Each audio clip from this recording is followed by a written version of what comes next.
Amahoro n'imigisha kuri mwebwe rero dukomeje kwigana. Uyu munsi rero tugiye kwiga ku isomo rijyanye n'umuti uvura imoko y'ibere. Ubushize twari twize byinshi kandi byiza kuri amibe. Amibe twayivuzeho turayireba, ariko natunguwe no kubona nta komenti n'imwe mushyiraho ndetse nta n'ukanda like. Ese bino bintu ndi gukora ntabwo bafitiye akamaro ko mba mutanyereka ko turi kumwe kugira ngo tujyane kandi bibagire umumaro? Ababikoze ndabashimiye. Hari abakoze comment, hari imwe, hari abakoze subscribe, bose nabo ndabashimiye, ariko nta comment nta like. Ibyo bintu mubisubireho kabisa. Tugere kureba imoko y'ibere, imiti iyivura.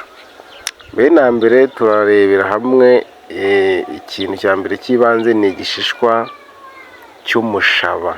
Ufata igitoki nyine cy'umushaba, ibere rimwe ugatonora, icy'imbere ukakirya nyine, warangiza ugafata igishishwa cy'umushaba ukacyanika, cyakuma ukagivangagura nyine kikavamo agafu, cyangwa se ukacyotsa kikavamo ivu nyine. Kari akavu ukakavanga n'iyi miti ikurikira. Ubwo uhita ufata umurehe, amababi, igiti bita umurehe mwese ndakeka mukizi, n'igiti bita umucundura nayo murawuzi. Ugafata n'urusoryo, intagarasoryo, ukabivanga, none ukavangamo na ka kavu. Ntubirye, ntabwo bemerewe kubirya. Icyo ukora urabifata ukabivanga na ka kavu k'umushabi, ubundi ugasiga ku moko y'ibere, cyangwa se ukageraho kugeraho nyine, usa nk'ugeraho nyine, ariko ntukozeho, cyangwa se ugasigaho, byose ntacyo bitwara. Ariko hari ikindi cy'ingenzi cyo tugomba kukirebera hamwe tunyuze mu gikari, kuko ntabwo ari ngombwa ko cyo ngishyiraho, ariko nimba ugikeneye nacyo kukimenya, wowe ugende wandike comment ubinyohereze, nanjye icyo ndi bukore ndakubwira icyo gisigaye. Nimero yanjye ni 0788 43 76 503. aho ngaho ushobora no kumpamagara ukambwira tukabiganiraho, nkakikubwira bitakuvunye. Nimero kanyisubiremo ni 0788 43 76 503. ubundi ukanyandikira kuri WhatsApp naho birashoboka, ni 073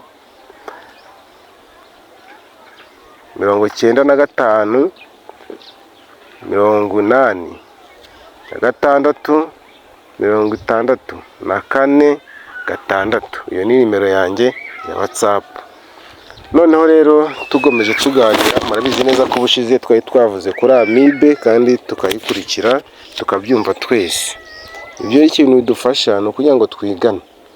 Ibi bintu babwira ni ibintu banasomye kandi nize neza, nabyigiye ku bavandimwe, ababyeyi. Ibi mbabwira ni ibintu, amakuru y'ingenzi yizewe mba mbahaye. Kuri amibe rero twayivuzeho, ubwo n'imoko tuyivuzeho y'ibere. Ubwo nawe icyo ugomba gukora ni ukunyandikira ukambwira ko ubyumva, tugakorana. Iyi video niba igushimishije rero wayisharinga umuntu ushaka, ukayisangiza abandi, mugakora subscribe, mugatera comment kugira ngo tubashe gukomezanya. Nimba utarakurikiye video zanjye za mbere, reba nyine hejuru kuri video zibanza, urasangamo isomo rya mbere kuri amibe, n'irya kabiri ndetse n'irya gatatu, ubundi twigane. Nanjye niteguye gukomeza kuba turi kumwe umunsi ku wundi. Isomo rero tuzakurikizaho ubutaha ni isomo rijyanye n'uburyo umuntu yakwifashisha